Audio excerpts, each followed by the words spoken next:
Okay, since we last spoke, the Viking Row is taking over the world. Europe is being absolutely cooked by a deadly heat wave. Venezuela just got hit by their most powerful earthquake in over 100 years. Ronaldo is officially back and the GOAT debate has taken yet another twist. The UK has had yet another prime minister resign. And we need to talk about the commercialization of the World Cup because it is getting out of hand. We're going to be talking about all of that and so much more. So, in a peaceful intro way, let's stop the yapping and let's get cracking.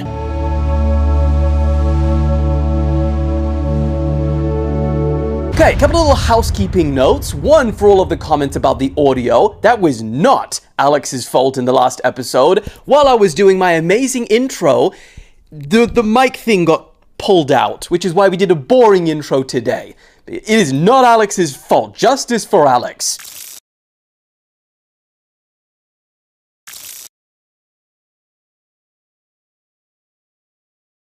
And secondly, country update, we are now in the US of A, and very exciting thing that's going to be happening here tomorrow.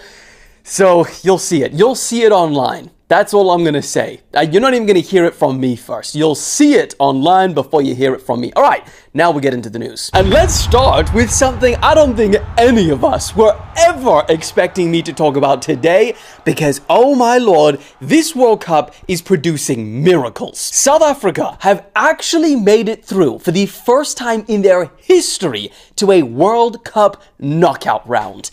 Unbelievable. And it's not just unbelievable because it's their first time ever, it's because their first match against Mexico, they played, and I feel like everyone can say this, absolutely horrendous. So they put all of our expectations right to the bottom, bikini bottom. But then they put in a pretty solid performance against Czechia. And then they ended up beating South Korea, which are pretty damn good, 1-0, with an amazing defensive performance. And now, South Africans across the country are taking to the street with joy mixed with shock, knowing that they're now about to face Canada, of all countries, in the round of 16. Well, it's actually 32 now. And to be honest, South Africa have nothing to lose in their next game. They've already made it past all of our expectations. And you know what they say? The most dangerous opponent to face is one that has nothing to lose. So who knows where South Africa can go from here? But it's a miracle they made it this far. Canadians, watch out. Shitole is coming for you. In other World Cup updates, if there is one thing that is going to be remembered from 2026, it is the Viking Row, because it is absolutely taking over. In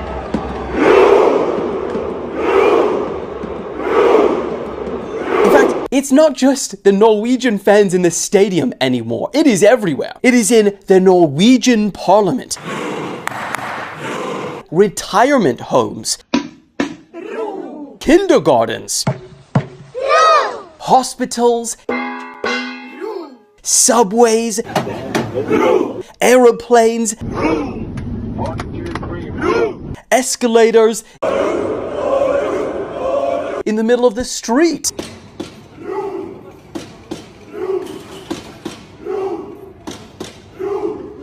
In the middle of the rain. In the middle of Times Square.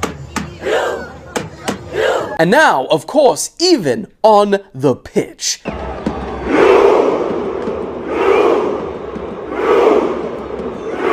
The Norwegian Viking Row is everywhere. Also, since we last spoke, the GOAT debate has taken yet another twist. Because I know in the last video we were talking about, yes, now I admitted that Messi was the GOAT, but just wait a minute. I think we might have written Ronaldo off a little bit too soon because in his next game, I know it was against Uzbekistan. Do I go to Uzbekistan or stay here? Which, you know, some players had part-time or full-time jobs as plumbers, but still, Ronaldo scored 2. And yes, he said to the camera, I'm back. He is now the first and only player in history to score in 6 different World Cups. Something that not even Messi did, because he didn't score in the 2010 World Cup. Ha! But, I mean, that being said, Messi broke a whole bunch of records since we last spoke as well, because not only did he score a hat-trick in the first game, but he scored 2 more in the second game. He is now the World Cup's top goal scorer ever with 18. He's also got the most matches played by any individual at the World Cup, the most FIFA World Cup matches won in history, and most minutes played ever in the World Cup as well. So, yeah. And I feel like this is going to be a back and forth debate throughout the entire World Cup until they have the possibility of facing each other, Argentina and Portugal. And if it comes down to it, that will be their last game the two legends will ever play against each other, which would be crazy. That could happen this year. Also, other updates that we need to get to around the World Cup is, I don't think many people have been speaking about it, but the president of FIFA, his travel plan for this World Cup has been insane. In just the first week of this tournament, he flew over 13,000 miles, attended 11 group stage games across the 3 host countries, all of course in a private jet. And if you want to know, what's roughly 13,000 miles? That's halfway the circumference if he flew around the Earth in a private jet. And naturally, a lot of people are calling out the irony of this, because while paper straws are melting in our mouths, we have that happening. And also considering that FIFA have constantly pushed the ideas that, they want to be green, they want to reduce the carbon footprint, while simultaneously this World Cup is expected to be the most carbon intensive World Cup ever, with more than double emissions that were reported in 2022 in Qatar. But then again, there's the other side. What do you expect him to do? Ride a bike from all of these different games, or just not attend them? It's kind of his job. So let me know your thoughts. Is this fair game, or is this hypocrisy at the highest level? Moving on. Oh, and also, last little bit of World Cup update that I would like to rant about, the commercialization of this World Cup, because I got to experience it in the stadium for the first time. I went to go and watch the England-Ghana game, and we witnessed the hydration breaks in real time. We didn't cut to ads, we just... I don't even know how to describe it. It completely ruined the flow of the game, and everyone in the stadium was booing. But now, we're not just talking about hydration breaks. We're now talking about the first ever halftime show at the World Cup.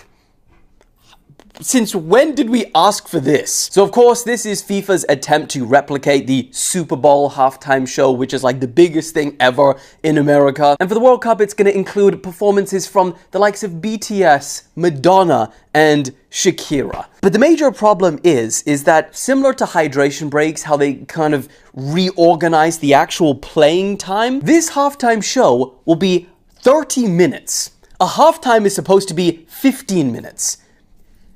Let's just restructure the whole game so that we can feed you with more ads and get more money. I mean, for the rest of the world, the game is good enough. We don't need to see halftime performances from BTS and Madonna.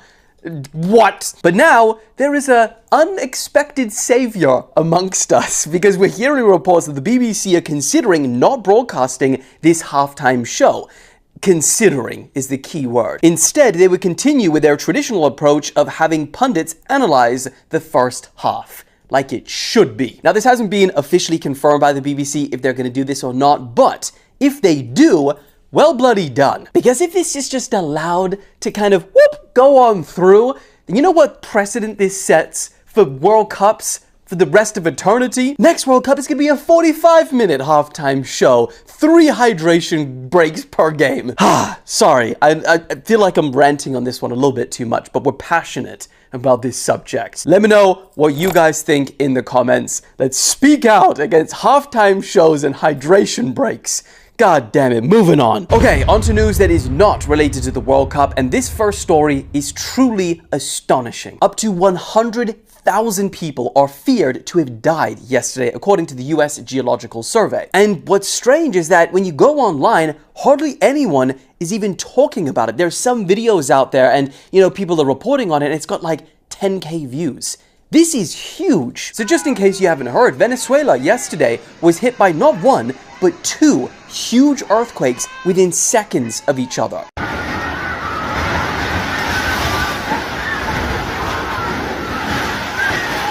And as you're seeing by the videos being played, it caused an absolutely staggering level of destruction. Now, the hardest hit was the coastal city of La Guaira, with videos showing entire buildings collapsing, including hotels reduced to rubble and other areas looking like freaking war zones. I mean, this is what that coastal area looked like before versus now.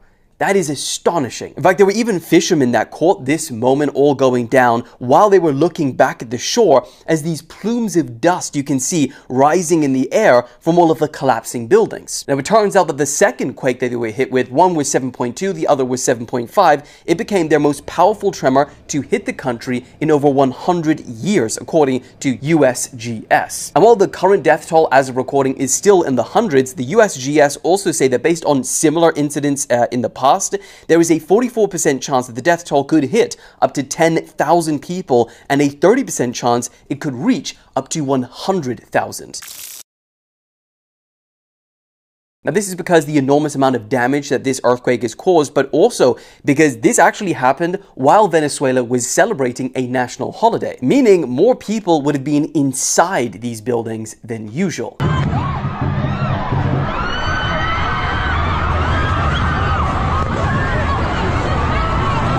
Now, to make matters even crazier, meteorologist Noah Bergen said that the earthquake activity that we witnessed yesterday with the doublet in Venezuela and the totally separate 7.2 quake in Japan was actually a 1 in 1,000 year event. Countries like the US, China, Germany, and the UK, they've already offered help and aid to Venezuela, who have a very devastating next few months ahead of them. Now, of course, I'll keep you guys updated as this situation develops, which it absolutely will. But for now, moving on. And then onto another pretty insane situation. Europe is getting absolutely cooked right now. And it really feels like this happens every single time I leave the UK. I get back, rain, storms, leave, heat wave. Currently, hundreds of heat records are being broken daily. Thousands of schools are having to be closed. Public events are being cancelled. Alcohol consumption restrictions are being put in place. And even drowning deaths are soaring in multiple of these European countries as people try and swim in rivers. So the whole situation is getting crazy. You see, not a lot of people realize, but Europe is actually the fastest warming continent in the world. But it's also a continent that wasn't built for the heat. And, over 80% of them don't have AC. And if you go to specific countries, like in Germany, only 3% of people have AC. In the UK, I believe it's around 5%. Whereas if you compare that to the US, for example,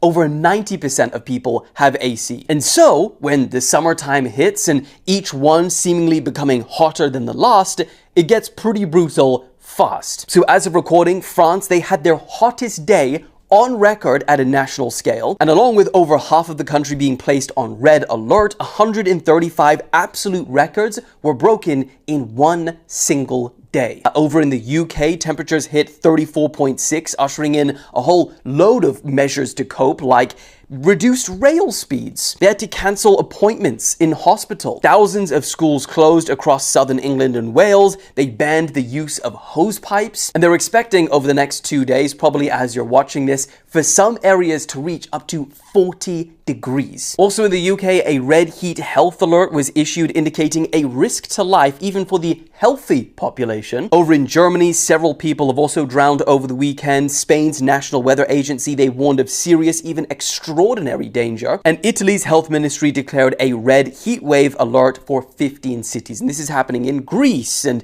all sorts of countries across Europe. So yeah, if you are in one of these countries in Europe, you're probably feeling the heat right now.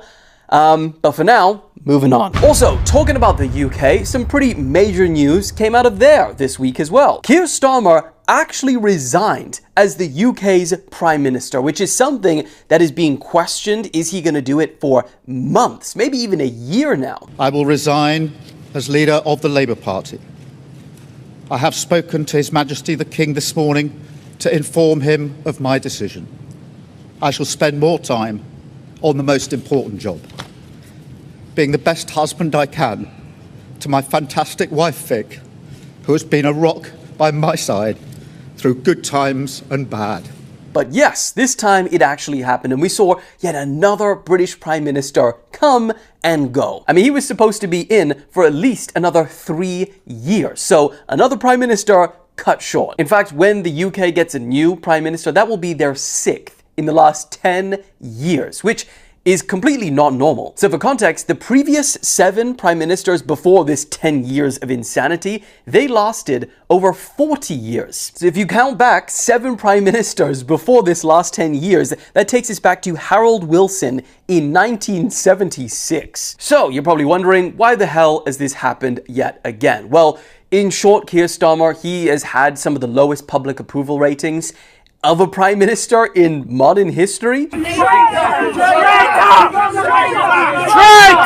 And so his party, the Labour Party, they kind of thought, well, to save the entire ship going down, let's just replace the captain. Hopefully that will work. Now, it's hard to say if that will fix the problem for this party or not, but a new prime minister is expected to be chosen in July, and Keir will remain the leader until then. So yeah, what do you guys think? Can the UK figure this out, or are they in big trouble? Let me know your thoughts, but for now, moving on. Also, this week, let's talk about Canada for a second, because they saw one of their worst attacks in years. And as we learn more about this shooting, the stranger it gets. And Alex, just as a side note, we got to be very careful about the visuals we actually show, because the videos are extremely sensitive. So this all started when a man in Montreal opened fire at police officers, causing 3 deaths. Now, the first death was an officer, and to give you a perspective on how rare that actually is, the police chief in Montreal said that this is the first time in 24 years that a Montreal officer has been killed in the line of duty. Now, the second fatality was a 68-year-old man who was a complete bystander, it seems, and he was caught in the crossfire. And while police haven't confirmed as of recording whether the shot that killed this bystander came from the gunman or the police, what actual videos from this scene seem to show, and we can't show it because it's very brutal, is that there was a female police officer that was crouching behind an object while taking heavy fire from this gunman, and then this other man, he kind of runs up to her, and it seems that she assumes, you know, while you're getting shot at, that you don't know who this is, and she quickly turned to him and shot, and he falls. And so it seems that he was hit by the female police officer. Now, the third fatality was the shooter himself, which police shot and killed at the scene. So, who the hell was this guy, and why did he do what he did? Well, initial reports say that he was 25-year-old Seth Hatfield from Alberta, and he was a student at the University of Lethbridge. Now, police haven't released any sort of statement on his official motive, but journalists and other internet sleuths have discovered this 104-page manifesto-style document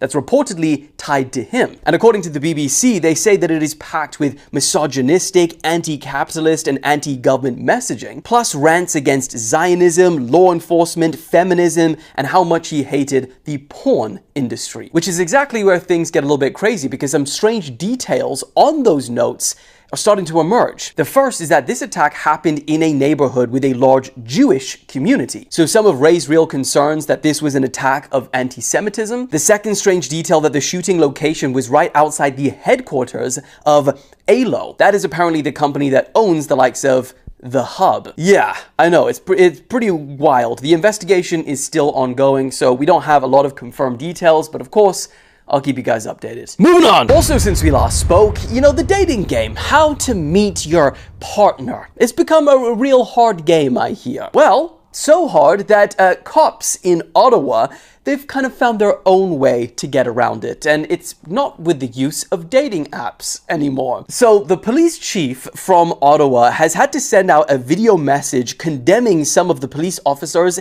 in their force for using their database to search up attractive women. He said the officers are exploiting the police's database as, quote, their own way to meet women. And apparently how they're using it is that they'll see these women, maybe they're coming out of a coffee shop or a gym or getting into their cars, and then they will run their plates through the system to get a hold of their personal details. Now, I don't know if that's just their name or if it's their email, their contact details. I don't know. We've seen members messaging vulnerable victims on calls that they've attended, in an attempt to develop an intimate relationship. So basically, the police chief had to record this message and basically said, change your behavior or quit, because this is not right. There's a clear need for OPS leadership to acknowledge that this issue remains present and to speak openly about it. Silence or minimization only allows the behavior to continue. Change your behavior now or quit. Leave. Moving on! And then, for the last story of the day, since we had a little bit of extra time for this episode, the world's favorite segment is back. Today in history. Thank you for the applause. A little bit. Yep, come on. Yeah, come on. It's back, and it's a good one. It is June 26th, and today was the day that the Pied Piper, all the way back in 1284, lured 130 children away from the city of Hamelin in Germany, never to be seen again. And you're thinking, I thought that was just a legend. It wasn't true. Well, guess what? It is true. It's real. Yeah, I thought that only existed on Shrek. What? I thought it only existed on Shrek. Well, it doesn't. It's real. Now, the reason you probably don't think it is real is that throughout the years, the legend has taken many a turn, and little details have been added on that the flute was this magical thing. No. Okay? The real stuff is back. Real. Now here's the thing, while no one exactly knows 100% sure what happened, what we can say for sure is that this date scarred that town so deeply that the townspeople began dating all of their official proclamations by the number of years and days since June 26, 1284, which, as you know, is a practice that is only reserved for the most momentous of events. That's like AD and BC. This has become one of the most enduring unsolved mysteries in recorded history. And ultimately, the only main thing that we know is that the earliest mentions describe this day as the day the children left. It's why everyone knows the story. Was it in Shrek? Yeah. Huh. Didn't know that, actually. Anyway, that is a wrap for today. I do believe there is one more episode to go out from the US before we finally head back to the Empire's HQ. Thank you all for watching. I love you all, and I will see you real soon. Let's stop the